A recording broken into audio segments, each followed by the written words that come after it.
नमस्कार, शिक्षा तरंग यूट्यूब चैनल पर आपका हार्दिक स्वागत और अभिनंदन। इससे पहले हमने केंद्रीय प्रवृत्ति के समांतर माध्य के 3 वीडियो हमने डाले और थोड़ा सा हम रिकैप कर लेते हैं क्या क्या पढ़ा है कि समांतर माध्य क्या होता है और कैसे निकालते हैं। समांतर माध्य अंकगणितीय माध्य होता है, उसमें आंकड़ों का योग बटे आंकड़ों की। अब आंकड़ों का योग कैसे निकालते हैं? सब संख्याओं को नॉर्मली दे रखा हो तो सबको जोड़ दो और उसमें कितनी संख्या है उनकी गिनती उसका भाग दे दो तो डायरेक्ट आ जाएगा समांतर। फिर दूसरा, जब संख्या के साथ उसकी बारंबारता दे रखी हो तब क्या होगा? तो जो संख्या है उसके आगे जो बारंबारता दे रखी है वो बताती है कि ये संख्या कितनी बार आई है। तो अब आंकड़ों का योग करना पड़ेगा तो उस संख्या को उसकी बारंबारता से गुणा करना पड़ेगा, यानी x तो वो संख्या है और बारंबारता f है उससे गुणा करेंगे और उस टोटल पूरे कॉलम का हम जोड़ करेंगे, इसलिए यहाँ पे सिग्मा लिखा है। सिग्मा मतलब जोड़, तो f और x का गुणा करके सबका जोड़ कर लेंगे वो सिग्मा f। ठीक है, फिर बारंबारताओं का जोड़ करेंगे, सभी बारंबारताओं का जोड़ है वो आंकड़ों की संख्या होगी, क्योंकि बारंबारता ही तो बताती है आंकड़े कितनी बार है। उनका जोड़ करेंगे और उनका जोड़ होगा वो क्या होगा? सिग्मा। तो आंकड़ों का योग ये हो जाएगा और आंकड़ों की संख्या ये हो जाएगी, उसमें भाग देने पे आ जाएगी। तीसरा हमने आगे पढ़ा कि जब वर्ग अंतराल दे रखा हो, वर्ग अंतराल दे रखा हो तब भी हमें क्या करना पड़ता है? f ज्ञात करना पड़ता है। जैसे वर्ग अंतराल में 0 से 10 तक कितनी संख्या है, 10 से 20 तक कितनी है, उसमें 0 से 10 वाली है तो f क्या मानेंगे? x मानते हैं हम उस वर्ग अंतराल है, जैसे 10 से 20 है तो 10 है उसकी निम्न सीमा है और 20 है वो उसकी ऊपरी सीमा। ठीक है, इन दोनों का औसत या माध्य, यानी 10 और 20 को जोड़ करके 2 का भाग देंगे तो क्या आएगा? 15। 15 उसके लिए x होगा। इस तरह सभी वर्गों का ये x निकाल देंगे और उसी तरह से ये ज्ञात कर लेंगे सिग्मा fx बटे सिग्मा f। ठीक है, फिर नेक्स्ट हमने पढ़ा कल्पित माध्य विधि से। ठीक है, अब कल्पित माध्य विधि से पढ़ा तब हमने क्या किया? x से गुणा नहीं किया था, किससे किया था? विचलन से। और विचलन क्या होता है? जो भी x है संख्या है उनके बीच की कोई भी संख्या है हम कल्पित माध्य मान लेते थे और उसको हमने क्या किया था? सभी संख्याओं में से घटाया था, उसको माना था a और उसको सब संख्याओं में से घटाया था, इसलिए इस लास्ट में इसमें a जोड़ दिया और x की जगह हमने a निकाल के गुणा किया था, इसलिए तो कल्पित माध्य विधि से ज्ञात करेंगे तो क्या हो जाएगा? a प्लस सिग्मा f बटे सिग्मा f। इसी तरह पद विचलन विधि से हमने ज्ञात किया, तो पद विचलन विधि से हमने ज्ञात किया तो कल्पित माध्य तो एक ये लिया, उसके साथ हमने जो वर्ग अंतराल है उसका भाग दिया, जिसका भाग देकर u निकाला था तो बाद में इस u वाला ये जो आता है इसके साथ इसका गुणा कर देते हैं, क्योंकि u क्या था? x माइनस a बटे x। ठीक है, तो a घटाया था वो पहले जोड़ दिया। ठीक है, और भाग किसका दिया था? h का, वो बाद में जाके गुणा कर दिया। तो पद विचलन विधि से है तो इस तरह हो जाएगा, ये याद रखने का आसान है। ठीक है, ये तो हो गया समांतर माध्य। अब आज के हम टॉपिक पर आते हैं। आज का टॉपिक है हमारा केंद्रीय प्रवृत्ति के माप। ठीक है, और उसमें हमने पहले अंकगणितीय माध्य में समांतर माध्य पढ़ लिया। अब दूसरा है केंद्रीय प्रवृत्ति के माप का प्रकार है वो स्थिति संबंधी माध्य है। स्थिति संबंधी माध्य में पहला है माध्यक और दूसरा बहुलक। आज हम माध्यक पढ़ रहे हैं। माध्यक इससे स्पष्ट है नाम से, माध्य या मध्य, बीच में। ठीक है, बीच का मान। किसके बीच का मान? ये का पीछे देख के ये समझ लो कि कतार है, पंक्ति है। कैसी पंक्ति? या तो आरोही क्रम में हो या अवरोही क्रम में। कहने का मतलब है कि कोई भी जो दी गई संख्या है उनको छोटे से बड़े आरोही और बड़े से छोटे है वो अवरोही क्रम में जमा दो और उसके बीच में जो संख्या आती है वो क्या होगा? इसका माध्य। उसके लिए उदाहरण लेते हैं। कक्षा 10 के 5 छात्र हैं, उनकी ये ऊंचाई है, एक की 145 सेंटीमीटर है, एक की 150 है, एक की 130 है, एक की 140 है, एक की 135। ठीक है, तो हम माध्य ज्ञात करने का आसान तरीका ये है कि हम जब प्रार्थना स्तर पर हमारे टीचर खड़े करते हैं, कक्षा वाइज करते हैं, तो सबसे जो छोटा बालक होता है उसको सबसे पहले, फिर उससे बड़ा, फिर उससे बड़ा, और सबसे बड़ा है हाइट में, ऊंचाई में, उसको सबसे लास्ट में खड़ा करते हैं। तो वो एक क्रम हो जाता है। कौन सा क्रम? छोटे से बड़ा क्रम। और छोटे से बड़े का क्रम क्या कहलाता है? आरोही। तो उसको आरोही क्रम में व्यवस्थित कर देते हैं। ठीक है, और जो लाइन हुई है, छोटे से बड़े की हमने लाइन बनाई, उसके बीचों बीच जो लड़का खड़ा है उसकी ऊंचाई होगी, वो क्या होगी? हमारा माध्य। अब इनमें देखो 5 लड़के, मैं उनको एक क्रम से लिख देता हूं, छोटे से बड़ा, जैसे प्रार्थना में खड़ा करते हैं वैसे, तो छोटे से बड़ा। तो इन संख्याओं में सबसे छोटी कौन सी है? देखो क्या है? 130। तो सबसे पहले 130 सेंटीमीटर हाइट वाले सबसे छोटे लड़के को खड़ा किया। उसके बाद उससे बड़ी क्या है? 135, वो मैंने यहाँ लिख दी। उससे बड़ा कौन सा है? 140। उससे बड़ा कौन सा? 145। और सबसे बड़ा कौन है? 150। तो ये लड़कों को हमने उसकी ऊंचाई के हिसाब से खड़ा कर दिया। ठीक है, अब माध्य क्या कहता है कि अगर इनको क्रम से खड़ा कर दिया है तो जो बीच में खड़ा होगा वो क्या होगा? माध्य। तो देखो बीच में कौन सा होगा? देखो इस तरफ देखें 140 के तो 2 है, और उस तरफ भी कितने लड़के खड़े हैं? 2। तो बीच में कौन सा हुआ? 140। ठीक है, तो ये 140 है, वो इस श्रेणी का क्या होगा? माध्य। ठीक है, यानी ये इनके बीच में इस तरफ और इस तरफ है, वो संख्या क्या है? समान। ठीक है, अब संख्या कितनी थी? कितने लड़के थे? 1 2 3 4 5, यानी 5 लड़के थे।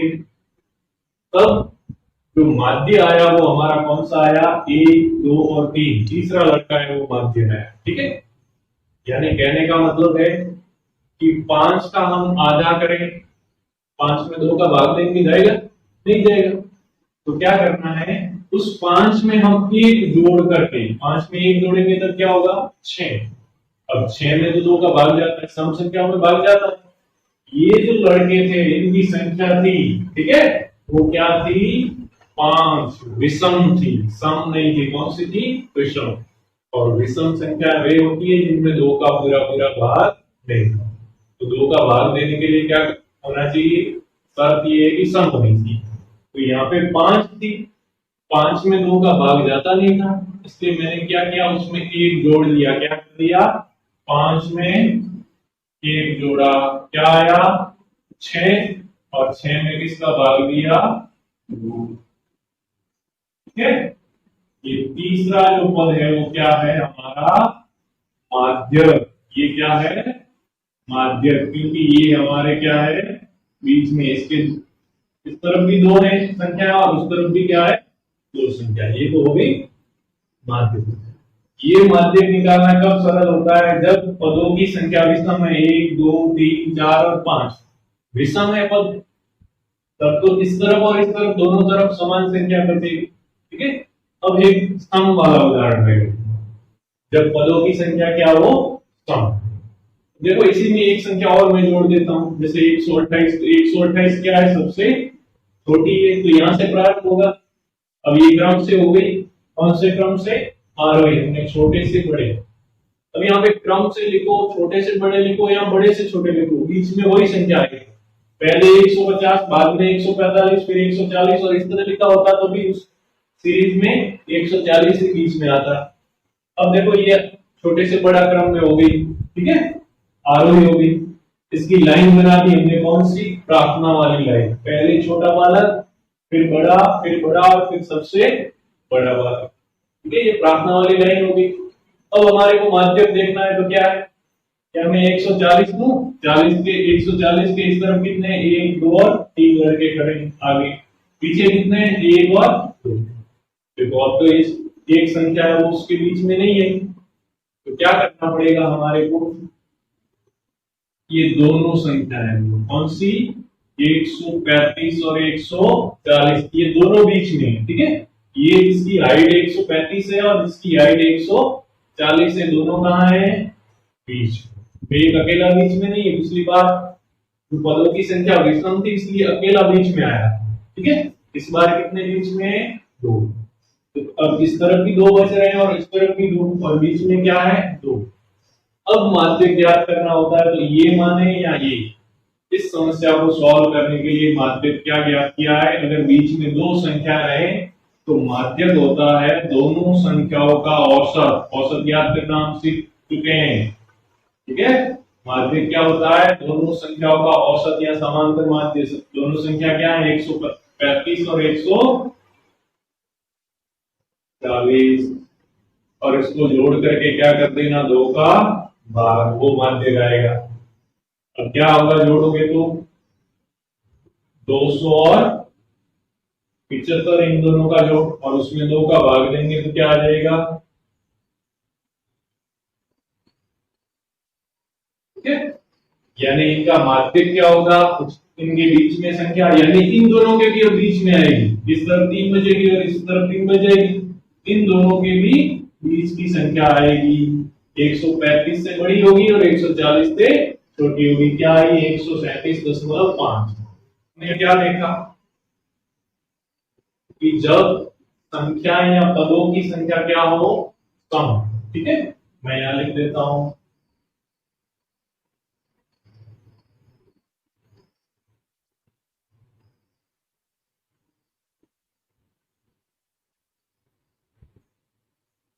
पद सम हो तब हमारा माध्य क्या होता है, और दूसरा जब पद क्या हो, विषम हो, तब माध्य क्या होता है। तो देखो विषम वाला पहला उदाहरण लिया जिसमें विषम थे, 5 पद थे, और इस बार कितने, 1 2 3 4 5 और 6, ठीक है। अब 6 है तो सम है, ठीक है। तो जब पहले लिया हमने तो 5 पद थे और उसमें एक जोड़ करके 2 का भाग दिया था, और जो पद आया था यानी 5 में एक जोड़ा, 6 में 2 का भाग दिया, 3। तो तीसरा पद क्या था, ये तो था नहीं, तो तीसरा पद हो जाता था 1 2 और 3, ये हो जाता था माध्य। यानी जब पद है वो क्या हो, विषम हो, तो पदों को मैं n मान लेता हूं, ठीक है, n। यानी 5 है तो 5 + 1 किया था, ठीक है।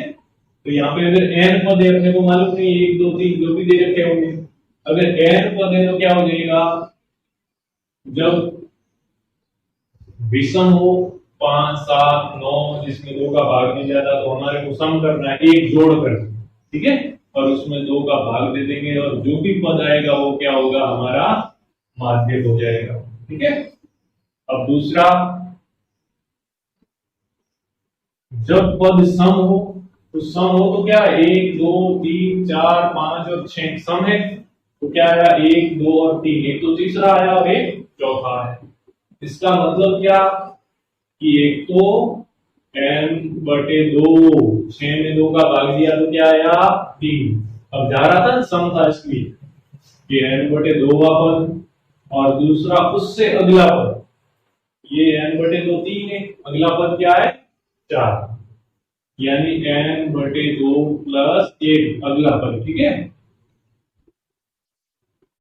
इन दोनों को जोड़ करके उनका औसत निकालते हैं, क्योंकि ये तो 2 आ गए, 2 आ गए तो उनका औसत निकाल देते हैं, इसमें 2 का, ठीक है, ये हो गया। यानी पद विषम हो तब तो उनके बीच में एक ही संख्या आएगी, इसलिए n में 1 जोड़ देंगे, सम हो जाएगा, और फिर 2 का पूरा पूरा भाग जाएगा, तो जो भी पद आएगा वो, ठीक है। जब 5 थे पद, उसमें 5 में 1 जोड़ के 6, और उसमें 2 का भाग दिया तो 3, 1 2 और 3, ये हो जाता था हमारा माध्य। जब 6 होंगे तब 6 में 2 का भाग जाता है तो दे दो, तो 2 का भाग दिया तो क्या आया, 3 1 2 और 3। लेकिन इस तरफ 2 है और फिर इस तरफ कितने रह जाते हैं, 3 रह जाते हैं, बराबर होने के लिए अगला पद भी लेना पड़ेगा, तो ये 2 ले लिए बीच में, ठीक है।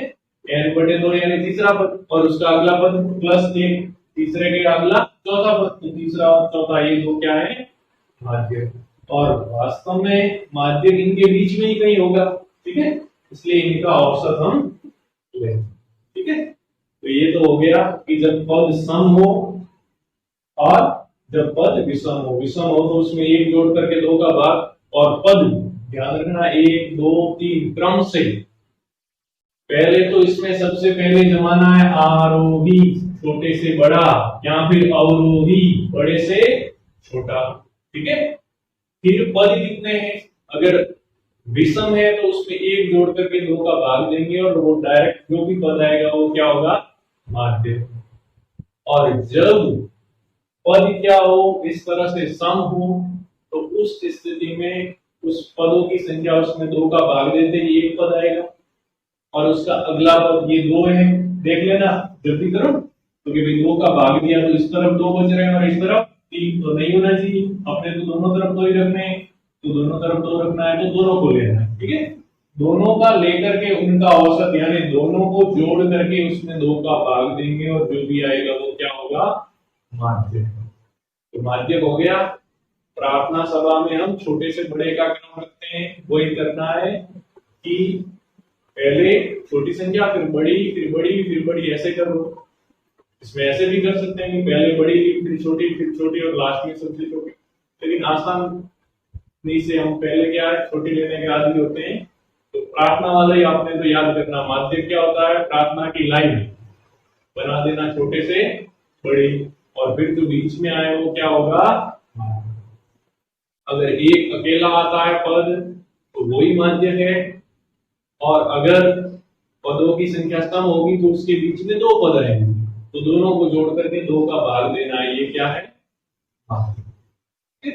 अब देख लीजिए, अब तक हमने सिर्फ संख्याएं दे रखी हो, तब माध्य ज्ञात करने के लिए सबसे पहले क्या करते हैं, उसको एक क्रम से जमाते हैं। ठीक है, माध्य के लिए क्या करते हैं, या तो आरोही या अवरोही क्रम में करने के बाद देखते हैं कि पद कितने हैं। पहले क्या है, पदों की संख्या। जैसे पहले वाले में हमने देखा उसमें 5 पद थे, तो पद क्या थे, विषम थे, तो उसमें एक जोड़कर दो का भाग दिया था 3, और जो तीसरा पद था वो हमारा माध्य था। यानी जब पद है वो विषम हो तब उसमें एक जोड़ करके दो का भाग देंगे, वो एक अकेला पद होगा, वो क्या होगा, उसका माध्य। ठीक है, सबसे सरल। जब पदों की संख्या सम हो, हमने देखा कि उसमें 6 पद थे और सम, मतलब दो का भाग डायरेक्ट जाता है उसमें। ठीक है, दो का भाग जाता है वो सम है। तो जब पदों की संख्या सम हो तो जितने भी पद है उसमें दो का भाग दे दो, वो वाला पद। यानी 6 थे तो हमने दो का भाग दिया, क्या आया, 3, तो तीसरा पद, और उसके अगला वाला तीसरे में एक जोड़ेंगे तो क्या आएगा, चौथा, तो वो वाला पद। इन दोनों को जोड़ करके दो का भाग देते हैं, ये अब तक था। जब भी माध्य पूछे और डायरेक्ट संख्याएं हो तब तो हम उसको जमा देंगे एक क्रम से, आरोही या अवरोही क्रम से, छोटे से बड़ा या बड़े से छोटा। सामान्यतः प्रार्थना स्थल याद रखना कि प्रार्थना स्थल की लाइन बना दो और उसके जो बीच में होगा वो क्या होगा, माध्य। अब देखो दूसरा प्रश्न ये है कि जब संख्याएं दे रखी हो और उसकी क्या दे रखी हो, बारंबारता दे रखी हो। ठीक है, ये संख्याएं हैं, एक है वो 8 बार आया, क्या फ्रीक्वेंसी बारंबार, 2 है वो 10 बार आया, 3 है वो 11 बार आया, 4 है वो 16 बार आया, और 5 है वो 15 बार आया। ठीक है, तो वास्तव में यहाँ पे तो एक एक बार ही संख्या लिखी है, लेकिन कितनी बार आई है वो इससे मालूम चलता है। इसके लिए हमको क्या करना पड़ता है, संचयी बारंबारता।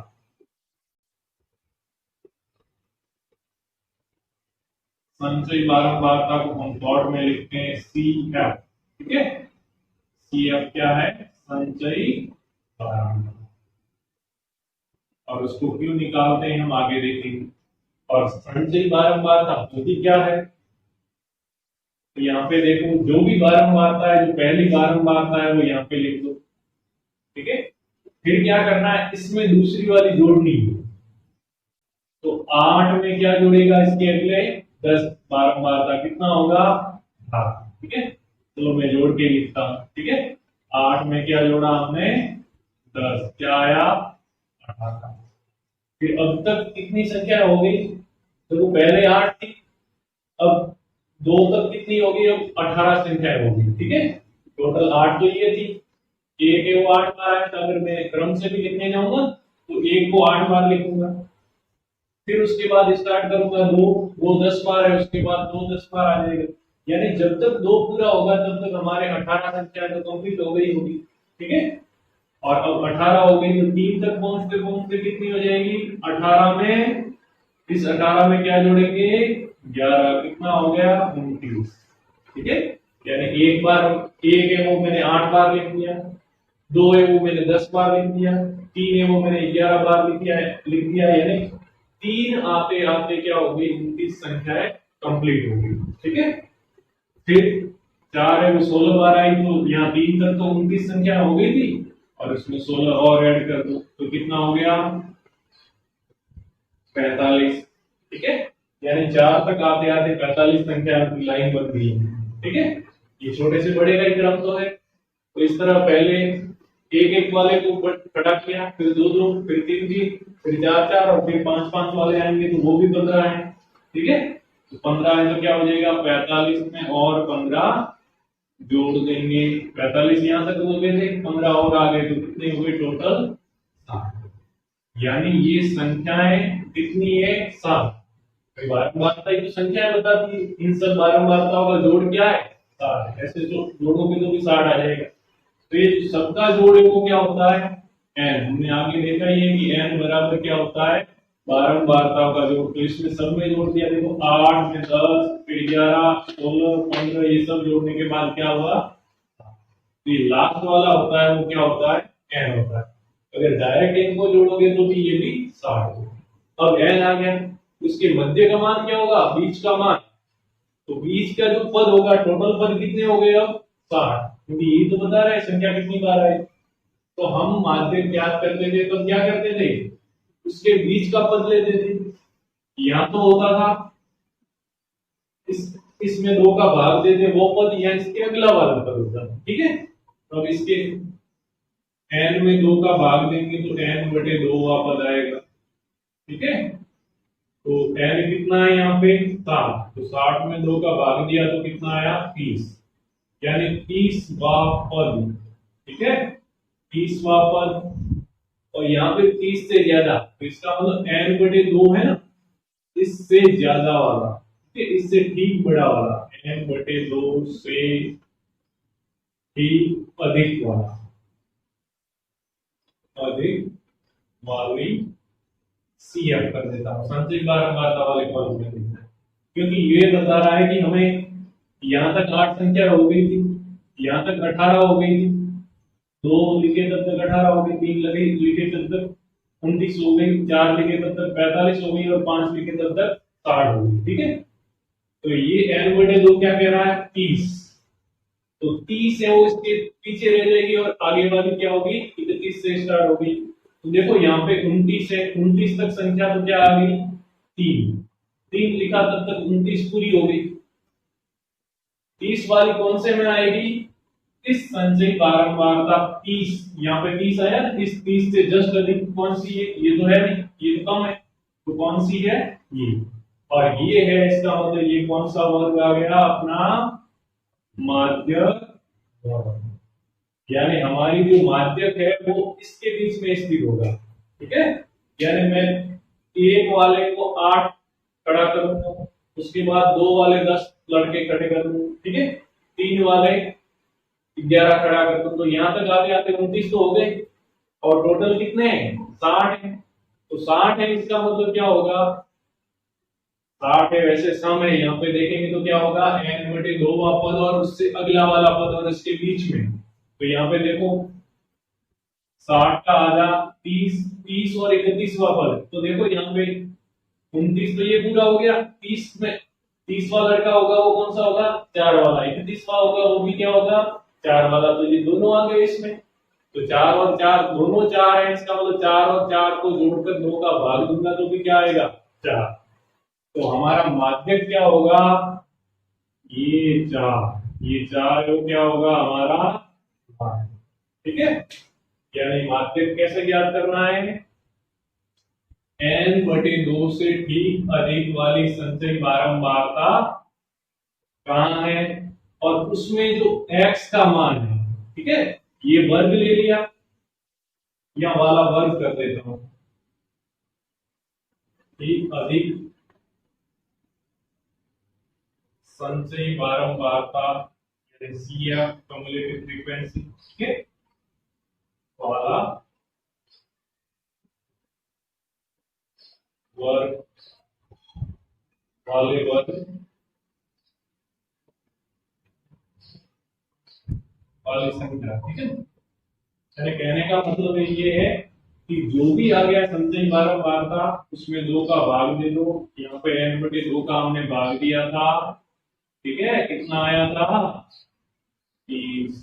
तो 30 से अधिक वाला पद किसमें होगा, इसमें। तो ये कौन सी लाइन थी, ये 4 वाली थी, तो 4 क्या है, माध्यक, ठीक है।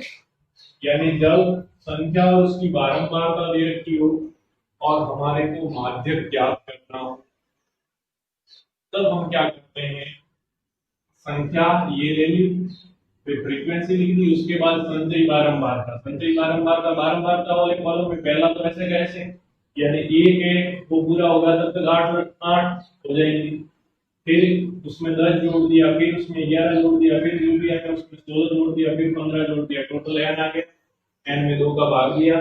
तो अब इसमें देखेंगे संचयी बारंबारता में भी 30 है, उससे अधिक वाला कौन सा है, तो 30 से अधिक क्या है, जस्ट अधिक 45। और इस वाली लाइन में देखेंगे x का मान क्या है, 4, तो वो क्या होगा, माध्यक, ठीक है। तो धन्यवाद, ये माध्यक वाली क्लास यहां तक हमने पढ़ लिया है, और जो परीक्षा में 6 नंबर का प्रश्न आएगा उसे हम अगले भाग में आपसे लेकर आएंगे, जिसमें वर्ग अंतराल होगा और उसको किस तरह से उसका माध्यक है वो हम ज्ञात करेंगे।